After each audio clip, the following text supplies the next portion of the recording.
I love wrestling.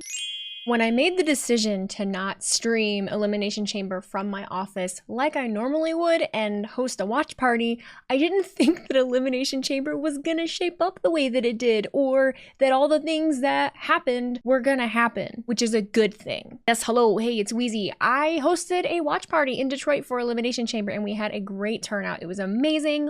Loved it. Thank you to everybody that showed up. I had such a good time. Lots of difficulties. I didn't get to stream like I normally do. I didn't get my reaction clips up like I normally do. It was completely worth it. However, because I was out of town, because I was away from good internet and my setup, I haven't gotten a lot of content or videos up about my thoughts about Elimination Chamber. And at this point, everyone has really released their thoughts. We have all of the recaps. I don't think that I need to give you a rundown of everything that transpired at Elimination Chamber. By this point, you know. So then I got to thinking, something else that happened this weekend, and I don't give a crap about the Oscars or Hollywood, but I absolutely could apply the Oscars and nominations and awards to Elimination Chamber pay-per-view as a whole. So what we're going to do is we are going to award Oscars for their outstanding performances and unique abilities to everyone from Elimination Chamber. Before I get going on that, please make sure that you are following me on all socials. I currently did just relaunch my Patreon. I post more wrestling content there every week. I have a couple reactions a week,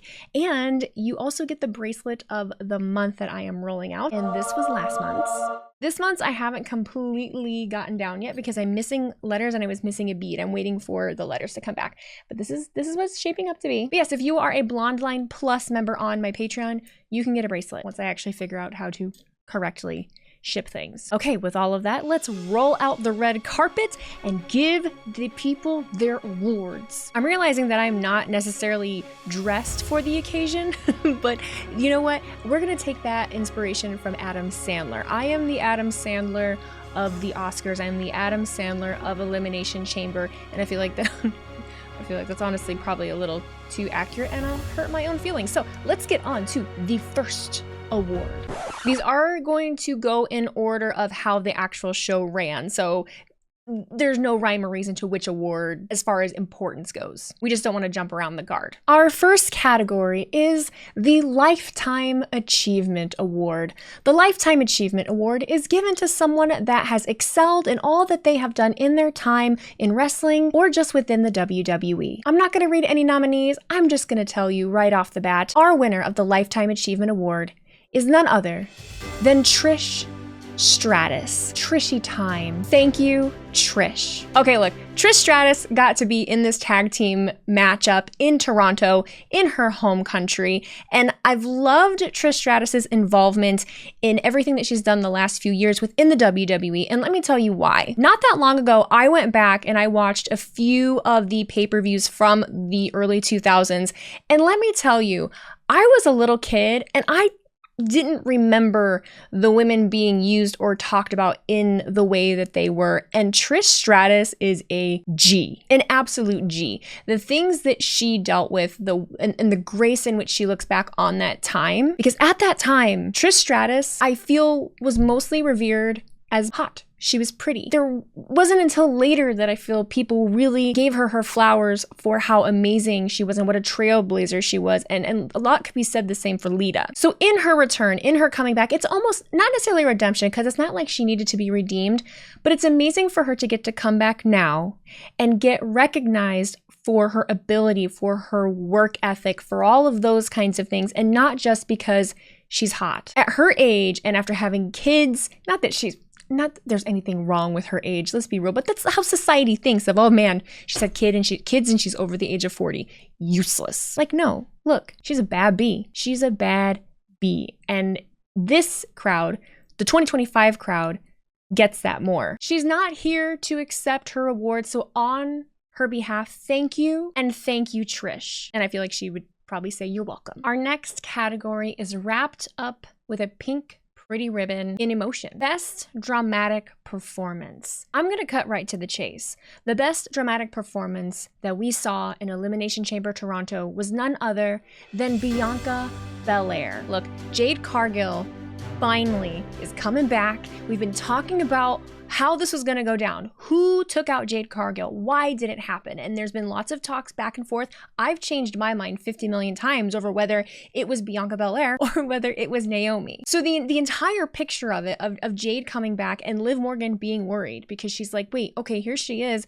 They were saying that I did it. Maybe Jade actually thinks this, and Jade bypasses right past her and goes to Naomi. Now, the analysis of this that everyone has been talking about is, oh, well, Naomi either didn't see it coming, Bianca didn't have her jacket off yet, just all of these different things, right? I don't really care to speculate too much right now about who did what, okay? What I want to focus on is the drama from Miss Bianca Belair. It was giving Hunger Games. You remember when Katniss was in the tube thing before she goes up to the Hunger Games, and Cena, Lenny Kravitz, is basically getting unalived by whoever, and she's going up in the tube and she's stuck in the glass and she's pounding and they're pulling Cena away? That was Bianca Belair. I mean, just the facial expression. She's pounding on the glass. She's watching Naomi get her ass handed to her, and there's nothing she can do. So it leads to the question of, was Bianca upset because she couldn't help Naomi? Was there something that she knew? Was it watching her one best friend beat down her other best friend and she doesn't know why? Or was it really best dramatic performance? Was she putting on the looks and the crocodile tears and all of that solely because maybe Jade doesn't know that it was actually her? I don't know. Right before it started, I said it was going to be Bianca. I don't know what to think. I'm glad that it's happening. I'm glad that it's here. This was storytelling, man. We got to be patient for payoffs because I loved every bit of that. And I can't wait to see how that leads into WrestleMania and then the way that it just hyped Bianca up for the rest of the match. I'm glad that she won, but I can't wait to see where it goes from here. So good. The next few awards are all going to be given to the same match. They're just split up into different categories. So the first category is going to be Best Cinematography. And when we're talking about Best Cinematography, we're going to talk about overall match, story, spots, just everything from start to finish. And I am actually, even though it was Elimination Chamber and we had the chamber match, I am going to give that to Sami Zayn and Kevin Owens. I was not very hyped for this going into it. It felt a little bit dragged out. I was unsure of how everything was actually going to go, and I was pleasantly surprised, and I felt stupid afterwards because it started off, we were watching, and as it's going, I'm kind of like, all right, why is this unsanctioned? This is a wrestling match. But that was the perfect cinematic way to do it because it just kept elevating and elevating and elevating. And next thing you know, we're getting all of this craziness. We're getting someone through double tables. We're getting all of it, right? Now, because I am giving Kevin Owens and Sami Zayn's match Best Cinematography, I have to tack onto that Best Choreography because it all aligns. I talked about how there was this buildup of how they started out slow and then built, and it just got crazier and crazier. Okay, Sami Zayn pulling out a steel chair covered in barbed wire was not on my bingo card. I'm genuinely surprised that they allowed them to do it. I am always genuinely surprised in the trust and the things that they allow Kevin Owens to be a part of, and it speaks volumes to just how important he is to the WWE, to pro wrestling in general. I think it gets overlooked a lot sometimes. But for Best Choreography, I'm connecting it to the craziest spot in the match. And to me, that was related to the steel chair, to the steel barbed wire chair. Kevin Owens' head gets smacked against the edge of it, I believe, while the chair is just open and standing. I mean, oh my God, the amount of whacks that were taken with it. Kevin's face you could just see as it was swelling. I could not, my jaw just on the floor, unhinged. I could not believe it. And tacking on to that match, giving it just one more extra award, we have to give the Best Supporting Role. And in that, I am alluding to how somebody from outside of the match really helped out and elevated it, and that is none other than the men that I call Snake Men. Randy Orton, RKO from out of nowhere, coming out and returning, and road to WrestleMania, bro. I didn't think Chamber was gonna be this good. So Randy Orton comes out, just coming out to the ring, and to me, it almost felt like a little bit of a redemption because of where it was placed on the show. Because remember 2023, we had Randy Orton return from his freaking injury. It was his neck injury, right? Didn't even know if he was coming back. He returns and CM Punk comes out at the end of the show. And I don't think anyone knew that. Or if they did, they knew right before. I think Randy might have known. But it did kind of steal his thunder a little bit. He was a good sport about it. But this felt like, okay, this was a good place to do it. We're excited to see Randy. That place erupted. And then he got to insert himself in. I can't wait to see where that goes. It's such good long-term storytelling. I don't want to be a broken record in saying that, but it was the icing on the cake, because there was a small part of me that thought maybe that would happen, that maybe Randy would come back. But anymore, with all of the PLEs we've been having, anytime we talk about someone returning, it never happens. But this time it happened multiple times. I love wrestling. Moving on to our next match, let me give you a little bit of a fun, frivolous, silly category. Let's go with best dressed, best costume, best wardrobe, whatever you want to call it. And of course, that is gonna go to none other than Seth Rollins, Sethany Rollins, Sethford, Seth Risha. That's from Crest to Star.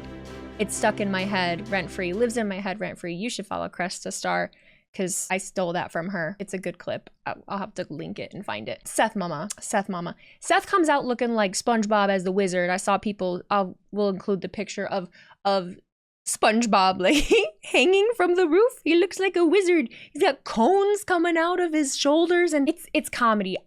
I'll get into that later, a little bit later when we give another category. But are we gonna be done with it? I don't know. I feel like I'm supposed to be taking Seth Rollins very seriously, and I cannot take it.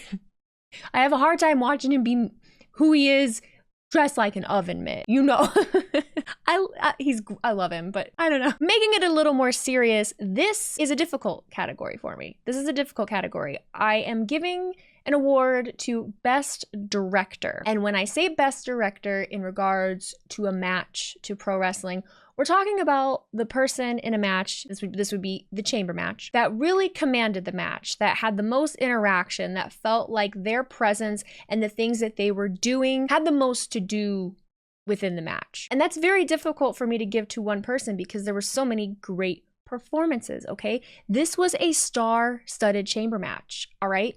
We had John Cena in there. Girl. We had Drew McIntyre, Drew Yapentire, the Yap God. We had Drew in there, being Drew, which him getting rolled up and out of there was chef's kiss. One of my favorite moments of the night. That's a honorable mention because we're gonna have to hear about that. You know we're gonna have to hear about that. I got screwed out of another opportunity. Like, yeah, we know. I am giving it to CM Punk. Bias of me wearing, I got my CM Punk nails. It might be a little bit of bias. Everything from how he was acting while he was still in his little pod. His interaction with Cena when he gets in the ring and Cena tells him that he misses him and Punk says, I missed you too. And the back and forth between him and Cena, I didn't know how badly I needed that in my life. I didn't know how badly I wanted to see CM Punk take out Seth Rollins. And I feel like all of that centered around Punk. I'm giving him director because he is the one that came back. The other two had been there. Those are the two workhorses of the WWE. You have John Cena. You have Seth Rollins, who stuck it out. They were there, whether it was good or not. Seth likes to tout it all the time, how he's the man that's been there. He's bitter about it, right? Seth is bitter that he's the man that held the company on his back while everyone else left, or while Cena was out making movies. Cena never has a bad thing to say, but Cena has always been loyal to the company, to pro wrestling. And then there's Punk, the black sheep, the one that said, I don't like this, I don't align with this, I'm out, and had the courage to go and try different things, do new things. Whether he failed or not, he went and did it and stuck to his guns and what he believes in, and now he's back. So just the layer of the three of them is just, I can't put it into words. And then Seth stomping CM Punk, and for John Cena to that viciously put that submission hold. CM Punk was the best director. And in that, I'll just go right into, I gave the men's elimination chamber match the best Picture award. It gets the Best Picture award because, like I said, I probably should have waited to say it, but they're just the amount of layers in it, the amount of back and forth between everybody. There were so many different stories happening, so much history between all of the people in that ring. I loved every minute of it, and it was the precursor to what we had happen next, because we went right into the next segment. The ending. John Cena stays in the ring. John Cena is the winner of the Elimination Chamber match, which means that he gets to go up against Cody Rhodes at WrestleMania. Cody's coming out. Rock comes out. Travis Scott comes out. Little tidbits. Scott Travis, because the Tron literally had Scott first and then Travis. Don't know who. That was funny. We have quite a few awards to give in this category. Right off the bat, let's start. I'm giving an award to Best Comedic Performance, okay? And not everybody will agree that this makes sense or that this category should be a thing, but to me, it is. If you're new to my streams, if you're new to my content, I laugh at pro wrestling. Pro wrestling is fun. You know what's going on, all right?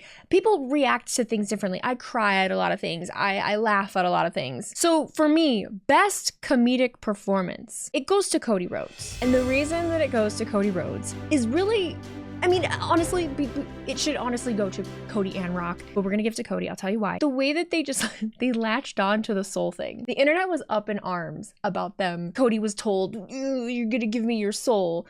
Rocky, the soul stealer, you know, we're up in arms. I think it honestly got blown out of proportion quite a bit. So hats off to both of them for playing on the soul thing. All right. Cody saying, go fuck yourself. He used his chest. It almost felt like a little kid that's at a show that was allowed to cuss for the first time.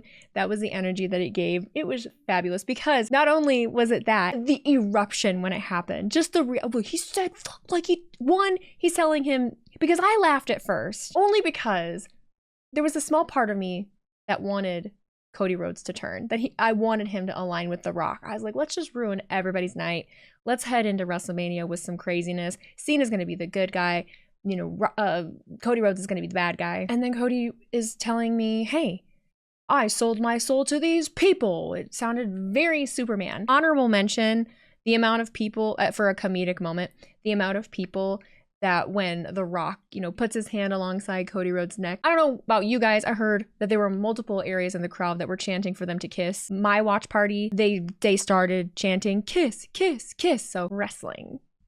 So honorable mention to that. I had a hard time awarding a best villain because I didn't want to give the obvious answer. There was a part of me that really wanted to backtrack and give it to Seth Rollins for taking out CM Punk the way that he did so that John Cena could win the Elimination Chamber match. But I would be an idiot if I did not give best villain to John Cena, because baby girl, I didn't see that coming. I didn't. I know a lot of other people did, and I know that it is a gloating tactic of people to say that they saw it coming. I understand. I know that you guys understand wrestling more than me. I understand that you do these reviews and you guys post things months in advance in predictions, and I have told you many times before, and I'll tell you many times in the future, I do not have the brain capacity for that. I just don't. I just want to watch the damn show and I want to see what happens. And I did not see this happening. And I saw what people were saying. I saw how did you not know? Look at the look on his face. I could explain it to you till I'm blue in the face and people would still say this, but let me explain it. Again, I'm in a room full of people, all right? I'm watching. And John Cena is giving Cody Rhodes a hug. He had just like dapped him up, man. Like he was in the back rooting it. You know, this was great. And he's hugging him. And I thought, what was occurring. And I saw that I was not the only person that thought this, but I saw Rock and Cena glaring at each other. I took it as, oh, John Cena is honing in on The Rock and we're gonna get to have another installment of Rock versus Cena at some point. And when Rock did this thing, I thought that meant he was saying that to Cena, like, oh, I'm gonna get you. I thought this was an altercation between Rock and Cena. So when Cena takes a step back and kicks Cody, no, that was not on my bingo card. That's not what I thought was happening. And I understand, I know the know-it-alls. I understand. Everybody can be like, well, he's been teasing this for the last 4 years. He's been teasing his heel turn for the last 4 years. Honestly, just shut up. Just shut up. I'm just a girl. Let me live. Let me consume my wrestling and let me not know everything. It's okay. It's okay to not know everything. It's okay to not be a freaking analyst all the time. Just let me live. I hope that your superiority makes you feel better, but really it's just irritating me. So stop. Anyway. Best villain to John Cena. And I'm giving just one final to best soundtrack. And the best soundtrack is actually going to allude to the best reaction. And we're giving that to John Cena's heel turn again, because I didn't think I would ever feel like I did when CM Punk returned to the WWE, because that moment changed my life. It completely changed my life. He came back, WWE featured us in our reactions, and I just thought, well, that's the biggest thing that I think could happen. No, this crazy. John Cena is a heel. I don't even know what to expect from it. I don't know what to expect. I don't know where he's gonna go. I don't know who he's gonna cross paths with. It's so exciting because this is his last year. Is he the heel the whole time? Are we gonna get a heel champion Cena? And I hope we do. I hope Cody Rhodes loses his title at WrestleMania to John Cena. It might not be that clean cut. There might be something else that occurs, but I am pumped for WrestleMania. I'm so pumped for WrestleMania. Elimination Chamber is a PLE that just knocks it out of the park. I feel like every time it's on. I went to Royal Rumble. I wish I would have been able to make it possible to go to Chamber, but I am glad that I did my event. We're definitely going to do more. Like I said, there'll be a whole vlog out about it. But let me know what you thought about Elimination Chamber. Let me know what you would like to see occur at WrestleMania. We'll probably get some WrestleMania thoughts up. I can't imagine not. At the time of this recording, I have not watched Monday Night Raw yet. Like, Raw starts in, oh my God, a half an hour. Raw starts in a half hour. I don't know what to expect. We're in for a ride, and I'm just gonna enjoy it. I'm not gonna overanalyze it. I wanna make an entire video also about this whole thing. The finger thing, TBD. Maybe we'll get another one up this week about that because I have thoughts. I think you're all full of shit. So to be continued. As always, thank you guys so much. Please make sure you're following me on Twitch. Make sure you're subscribed here and go ahead and check on my Patreon. All those links will be down below. Take care, guys. Hang in there. We're in for a ride.